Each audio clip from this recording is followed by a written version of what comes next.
Assalamualaikum warahmatullahi wabarakatuh. Perkenalkan, saya Triwidodo. Pada kesempatan kali ini, kelompok kami akan membahas terkait dengan strategi perencanaan digital marketing communication terkait dengan produk something. Dan pada kali ini, saya juga membawa beberapa rekan saya yang akan ditampilkan di slide berikutnya. Boleh? Untuk rekan-rekan saya sendiri terdiri atas Rainal Putra Haironi, Anissa Mutiara Arfi, Muhammad Bayu Lesarna, Lesmana, Adinda Nur Azahra, saya sendiri Triwidodo, Nadia Intan Maharani, Adriana Prakusya, dan yang terakhir yaitu ada Arsyanda Foni Azhari. Boleh minta tolong di next?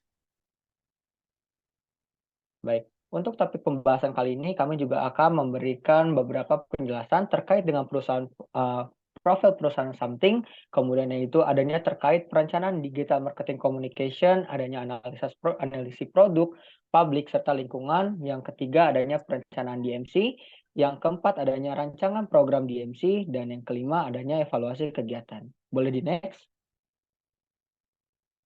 Pada topik selanjutnya, kami akan membahas terkait dengan produk something yang akan dijelaskan oleh Muhammad Bayu Lesmana. Kepada Muhammad Bayu Lesmana, dipersilakan.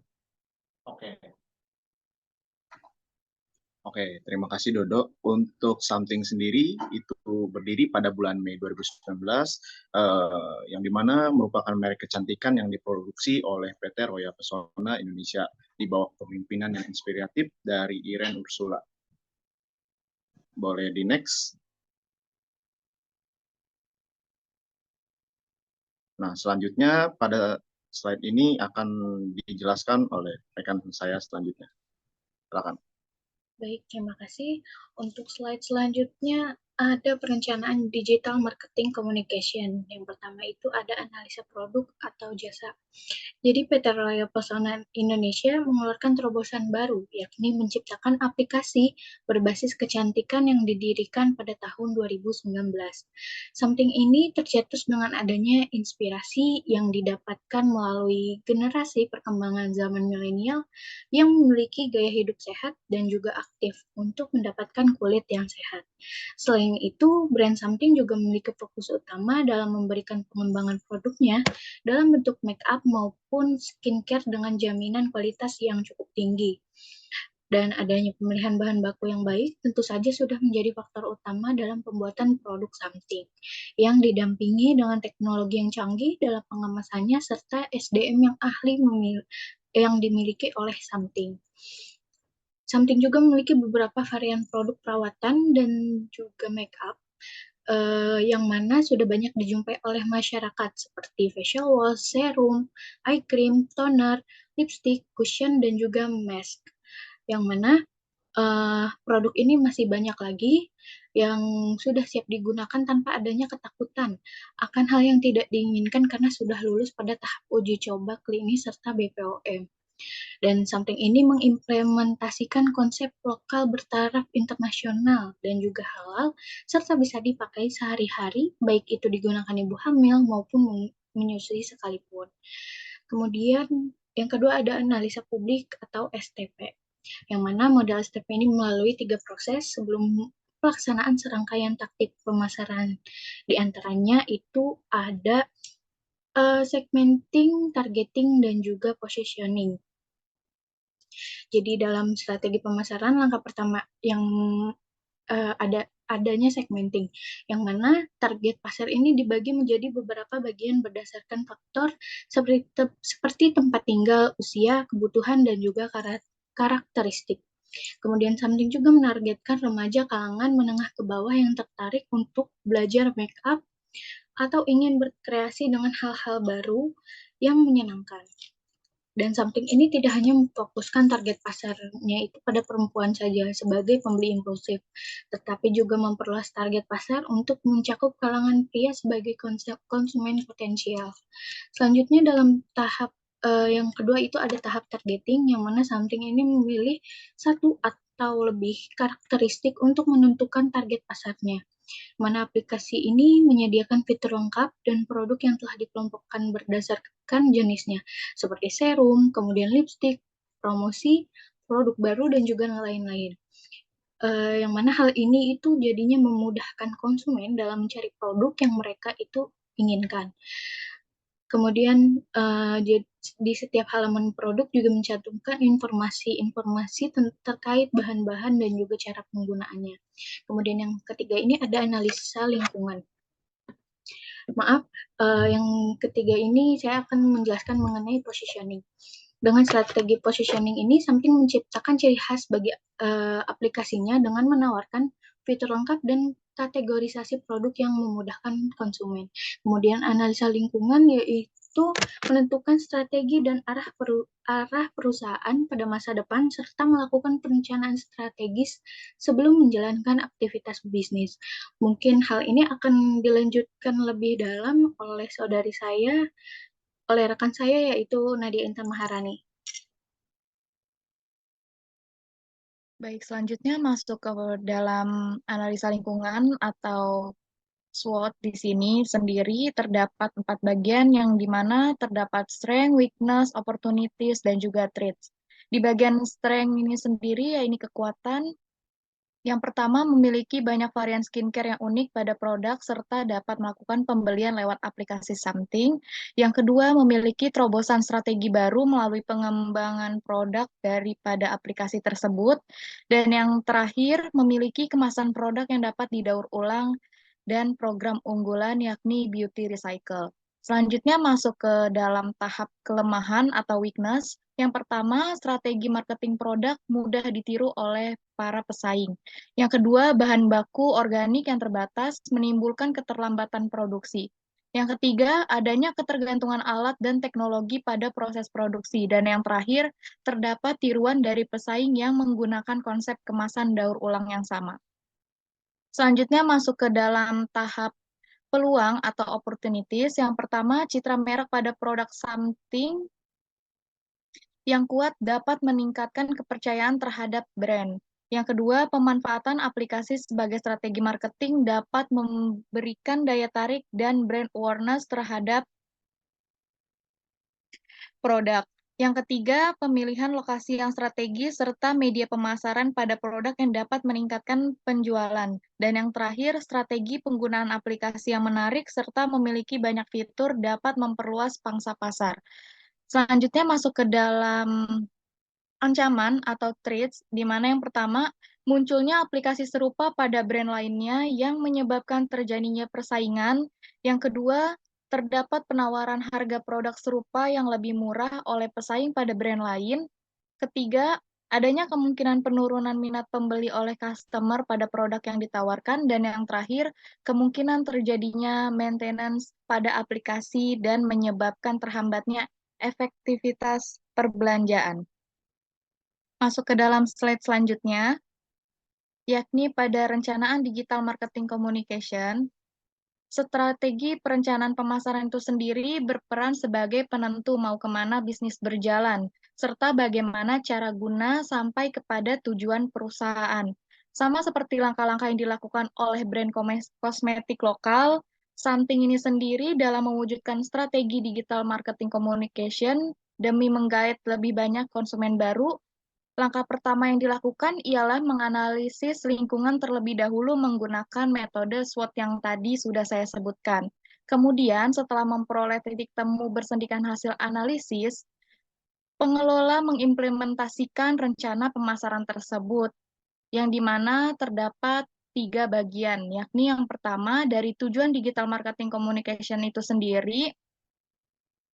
Di sini kita membagi menjadi 3. Yang pertama, mengukur engagement audience. Yang kedua, meningkatkan brand awareness. Dan juga yang terakhir, meningkatkan penjualan. Kemudian, sasaran digital marketing communication ini sendiri, dalam melakukan kampanye online atau yang biasa disebut digital marketing, penting bagi perusahaan untuk menentukan sasaran dari apa yang mereka pasarkan. Dalam hal ini, hal yang dilakukan adalah mengidentifikasi target pasar terlebih dahulu sebelum memulai kampanye pemasaran atau komunikasi digital. Target pasar adalah kelompok orang yang menjadi fokus utama perusahaan dalam memasarkan produk atau jasa mereka. Identifikasi target pasar meliputi beberapa hal seperti usia, gender, pendapatan, dan juga minat. Yang terakhir, strategi digital marketing communication. yang akan kita bahas melalui strategi Sostak itu sendiri yang akan dilanjutkan oleh rekan saya.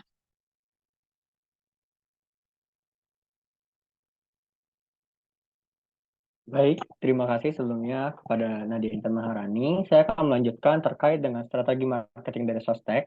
Jadi untuk strategi marketing dari Sostek tersendiri itu dibagi menjadi 6 bagian. Yang pertama adanya situation analysis, yang kedua adanya objektif, yang ketiga adanya strategi, yang keempat adanya taktis, yang kelima adanya action, dan yang keenam adanya control. Nah, untuk situation analysis sendiri di sini dibagi menjadi pola penggunaan SWOT, di mana untuk SWOT sendiri itu tadi sudah dijelaskan terkait adanya strength, weakness, opportunity, serta threat. Nah, kemudian untuk objektif sendiri, di sini kita menggunakan strategi 5S, yang di mana 5S itu sendiri terdiri atas selling, serve, sizzle, speak, dan save. Nah, untuk selling sendiri ini kita adanya pemilihan lokasi yang memang harus strategis untuk media pemasaran pada produk.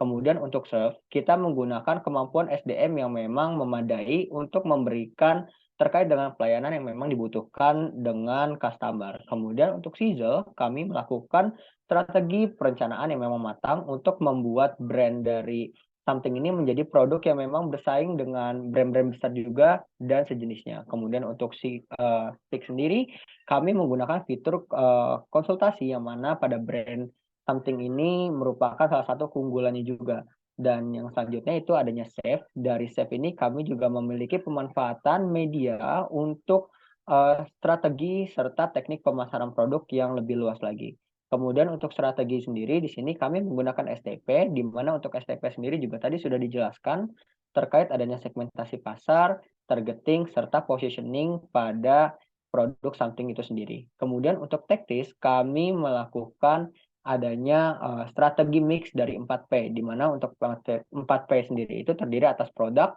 price, place, dan promotion. Nah, untuk produk sendiri kami menggunakan produk yang memang terbagi atas 2 jenis, ya, terdiri dari make up dan juga skincare. Nah, di mana untuk make up dan skincare ini juga kami mengubah kemasannya lebih rapi dan lebih modern agar lebih mudah dibawa kemana-mana. Dan untuk price, kami juga menetapkan strategi harga pada produk serta menetapkan cukup jangkauan terhadap produk itu sendiri yang mana dimulai dengan kisaran dari 50 sampai dengan 150.000.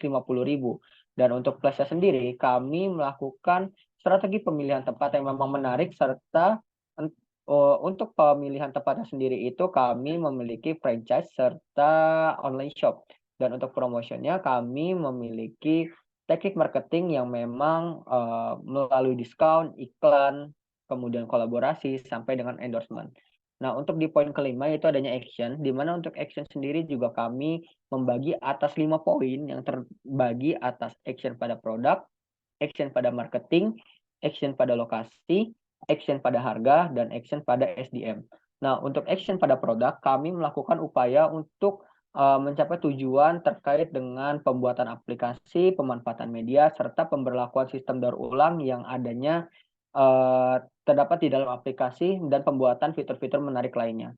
Nah, untuk action pada marketing, kami melakukan tujuan untuk menaikkan brand awareness agar dari si produk something ini terkenal dan mulai diminati oleh masyarakat serta customer-customer seperti itu. Nah, kami juga melakukan perluasan mangsa pasar melalui marketing pada produk dan perluasan dari fitur itu sendiri seperti adanya jangkauan 24 jam pada aplikasi, layanan konsultasi, serta sistem membership.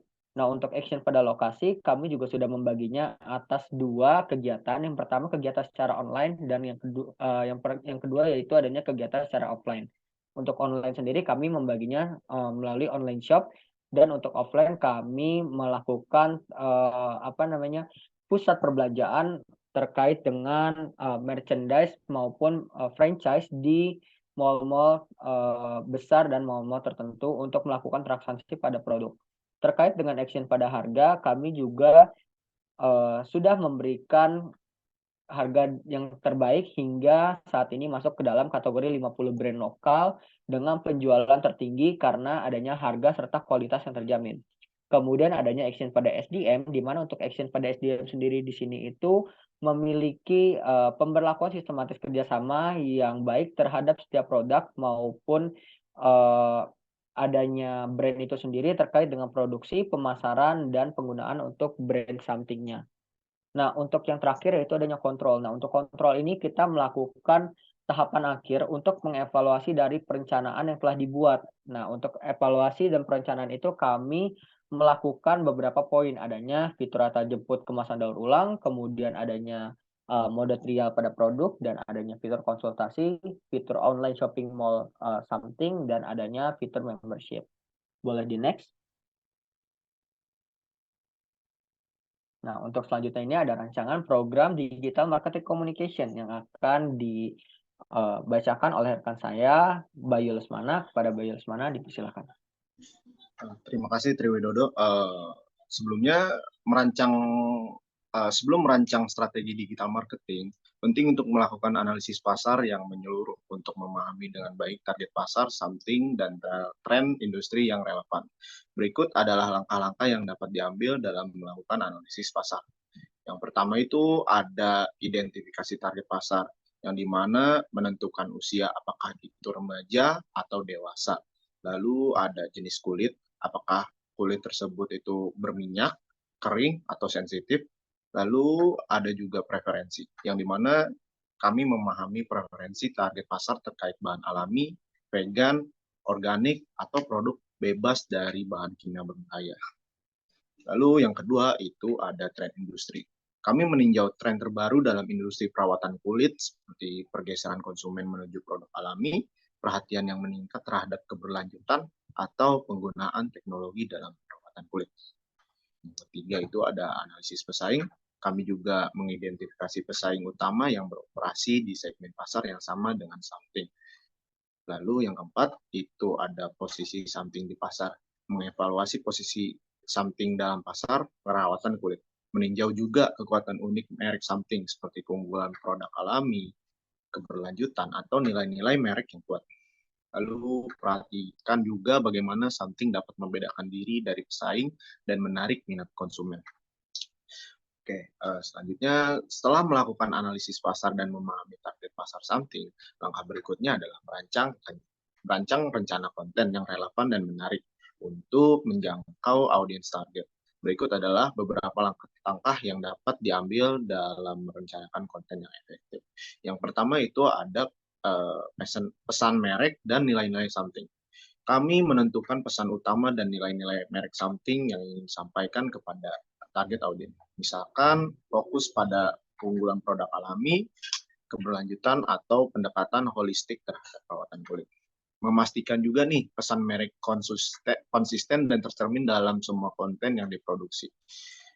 Yang kedua itu ada penerapan kata kunci.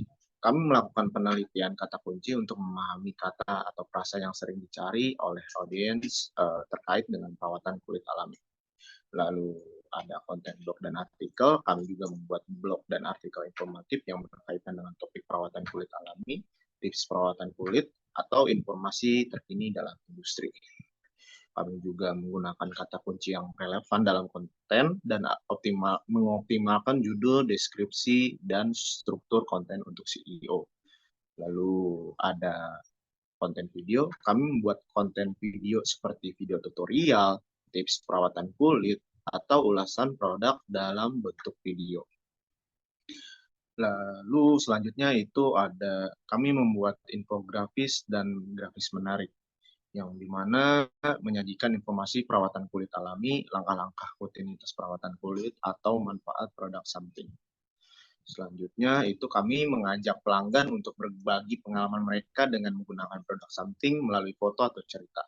Dengan konten pengguna ini yang dihasilkan untuk mempromosikan merek something dan membangun kepercayaan pelanggan. Kami juga memberikan insentif kepada pelanggan yang berpartisipasi dalam kampanye konten pengguna. Lalu ada kolaborasi dengan ahli influencer. Kami bekerja sama dengan ahli perawatan kulit, dokter kulit, atau influencer yang relevan untuk menghasilkan konten yang bermanfaat dan meyakinkan. Selanjutnya itu ada konten seputar kehidupan sehat dan kecantikan. Kami juga membuat konten yang berhubungan dengan gaya hidup sehat, termasuk pola makan seimbang, olahraga, tidur yang cukup, dan manajemen stres. Selanjutnya, kami membuat kampanye sosial dan keberlanjutan, yang dimana menyoroti komitmen Something terhadap keberlanjutan dan tanggung jawab sosial, dengan membagikan informasi terkait praktik produksi yang ramah lingkungan, bahan-bahan alami yang digunakan, atau proyek sosial yang didukung oleh Something. Lalu ada seasonal campaign, yang dimana konten tersebut merupakan konten khusus, yang dimana momen-momen penting seperti liburan atau perayaan tertentu, dengan mengaitkan produk Something dengan tema musim atau memberikan penawaran khusus yang terbatas waktu. Gunakan juga, kami menggunakan konten yang mencerminkan semangat dan suasana hati terhadap momen-momen tersebut. Lalu yang terakhir itu ada konten edukasi dan informasi produk, dengan memberikan informasi detail tentang produk Something, termasuk bahan-bahan, manfaat, cara penggunaan, dan peringatan. Menyampaikan juga pengetahuan tentang perawatan kulit dan mengapa sih perawatan alami penting bagi kesehatan kulit. Lalu yang terakhir itu memberikan saran dan tips perawatan kulit yang sesuai dengan jenis kulit tertentu. Untuk slide selanjutnya akan dijelaskan oleh rekan saya. Baik, saya akan menjelaskan tentang strategi pemasaran media sosial. Itu ada identifikasi platform media sosial yang relevan. Jadi kalian bisa memilih untuk men-share atau memposting konten itu melalui Twitter, Instagram, TikTok, apapun media sosial lain, dan rencanakan jadwal posting konten. Itu kalian bisa menentukan konten yang kalian miliki seperti konten tutorial skincare, atau apapun itu, dan interaksi dan keterlibatan aktif. Jadi kalau misalnya ada customer yang memberikan ulasan, kita balikin feedback gitu ke customernya, dan penggunaan fitur media sosial seperti contohnya di Instagram ada live, ada apa namanya reels dari Instagram sendiri seperti itu, dan ada kampanye email dan newsletter itu membangun daftar pelanggan, dan ada rencana konten newsletter yang relevan, dan ada personalisasi dan segmentasi. Yang ketiga ada ulasan produk dan testimoni pelanggan, yaitu isinya ada mendorong ulasan dan testimoni dan memanfaatkan ulasan dan testimoni. Jadi kalau misalnya ada orang customer yang membeli, pasti dia akan memberikan ulasan ya, seperti ada di aplikasinya kayak dia memakai produk itu, dia ngasih testimoninya seperti apa, jadi bisa mendorong customer lain untuk membeli produk tersebut. Dan ada strategi event organizer, itu kerjasama dengan I.O. terkait, dan sponsorship, dan penyelenggaraan acara, dan hadiah, dan promosi khusus. Boleh selanjutnya?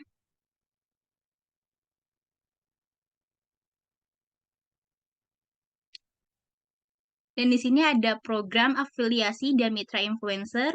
Jadi maksud dari program afiliasi dan mitra influencer ini, kita sebagai yang mempunyai produk Something, ini kita mengkolaborasi dengan influencer seperti selebgram atau selebtalk ataupun artis-artis yang ingin kita kolaborasi.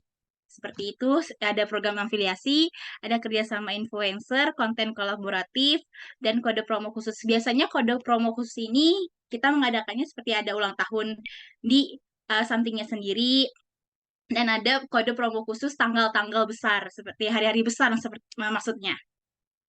Next, selanjutnya. Dan ini akan dibacakan dengan rekan saya.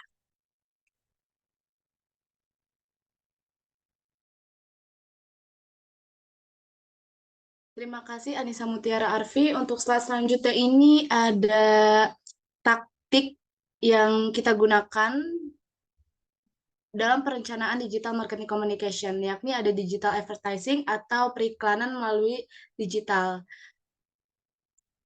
Seperti Facebook, YouTube, Instagram, dan platform media sosial lainnya. Jadi, kenapa Something memilih untuk menggunakan digital advertising itu karena biayanya lebih efektif dan juga pemasaran digital dapat diukur secara real time dan akurat. Lalu yang kedua ada digital promotion, itu sebagai kegiatan pemasaran atau promosi dilakukan melalui media sosial atau perangkat elektronik lainnya. Nah, pada digital promotion ini menjangkau sebanyak-banyaknya pelanggan dengan cara yang efisien, relevan, dan juga efektif. Digital promotion ini terdiri atas social media marketing, seperti yang sudah saya bilang tadi, kita melakukan promosi melalui media sosial seperti bikin video yang akan kita upload ke Instagram, YouTube, ataupun Twitter. Lalu content marketing, jadi content marketing ini kita memvisualisasikan produk kita atau menggambarkan produk kita ini melalui konten, melalui audio visual atau melalui video yang menarik untuk tentunya menggait lebih banyak pasar. Lalu ada influencer marketing, di mana kita melakukan pemasaran dengan cara berkolaborasi dengan sejumlah tokoh-tokoh besar, influencer yang sedang digandrungi oleh anak muda. Dan yang terakhir ada membership, ini fitur yang diciptakan untuk menjadikan setiap customer itu percaya akan produk something atau bahasa lainnya brand awareness. Lalu yang terakhir ada digital public relation, ini adalah upaya dari something dengan cara menggunakan teknologi internet, baik melalui perangkat keras maupun perangkat lunak untuk menjalin komunikasi yang terencana dan berkelanjutan dengan konsumen secara maksimal dan juga secara massal. Selanjutnya ada anggaran rancangan budget marketing. Jadi anggaran ini terbagi menjadi 3. Yang pertama itu ada content marketing, ada SEO, lalu ada social media campaign. Ini bisa dilihat. Untuk slide selanjutnya akan dibacakan oleh rekan saya. Oke, terima kasih Adriana Prakusya. Jadi di sini saya akan menyebutkan program-program di kalender kegiatan pemasaran produk something guna meningkatkan brand awareness serta menaikkan peningkatan penjualan sepanjang tahun 2023. Yang dimana tiap bulan akan diadakan 3 program untuk memasarkan produk something. Yang pertama pada bulan Januari, yaitu ada peluncuran produk something baru, lalu ada penawaran khusus untuk pelanggan setia, lalu ada kampanye media sosial untuk memperkenalkan produk baru. Lalu pada bulan Februari, pengiriman sampel produk kepada influencer dan reviewer untuk ulasan. Lalu ada kontes media sosial dengan hadiah produk something. Dan yang ketiga ada diskon Valentine's Day untuk produk-produk terkait. Oke, selanjutnya pada bulan Maret, yang pertama ada pameran dagang industri kecantikan. Lalu ada peluncuran blog resmi something untuk berbagi tips kecantikan. Yang ketiga ada kolaborasi dengan selebriti atau influencer terkenal dalam industri kecantikan. Lalu pada bulan April ada kampanye Earth Day yang menekankan komitmen something terhadap keberlanjutan. Lalu ada penawaran spesial untuk merayakan Hari Bumi. Yang ketiga ada peningkatan fokus pada penggunaan bahan alami dan ramah lingkungan. Yang terakhir yaitu bulan Mei ada kontes selfie menggunakan produk something dengan hadiah menarik. Yang kedua ada peluncuran program afiliasi untuk mitra bisnis. Dan yang ketiga ada kerjasama dengan salon kecantikan lokal untuk mengadakan acara promosi. Lalu pada bulan Juni ada diskon spesial untuk menyambut musim panas, konten video tutorial kecantikan dengan menggunakan produk something, dan yang terakhir ada penawaran bundling produk untuk perawatan kulit selama musim panas. Oke, lalu pada bulan Juli, yang pertama ada program pameran kecantikan internasional, pengiriman produk something kepada influencer terkenal untuk promosi global. Yang ketiga ada penawaran spesial Hari Kemerdekaan untuk pelanggan dalam negeri. Dan untuk bulan Agustus, peluncuran edisi terbatas produk something dengan desain khusus. Yang kedua ada kontes desain kemasan produk dengan hadiah menarik. Yang ketiga ada peningkatan kampanye iklan online untuk menjangkau lebih banyak pelanggan. Selanjutnya untuk bulan September, yang pertama ada kolaborasi dengan Asosiasi Kecantikan untuk acara amal. Yang kedua ada diskon back to school untuk produk perawatan kulit remaja. Yang ketiga ada peningkatan kampanye email marketing dan newsletter bulanan. Lalu untuk Oktober, yang pertama ada kampanye breast cancer awareness dengan donasi sebagian penjualan produk something ke Yayasan Kanker Payudara. Yang kedua ada pengiriman sampel produk kepada majalah kecantikan terkenal untuk ulasan editorial. Yang ketiga ada kontes Halloween dengan tema kecantikan dan hadiah menarik. Dan pada bulan November, yang pertama adalah diskon Black Friday dan Cyber Monday untuk meningkatkan penjualan. Yang kedua, ada program peluncuran produk terbaru untuk memanfaatkan liburan belanja. Yang ketiga, ada kerjasama dengan influencer untuk mengadakan giveaway produk something.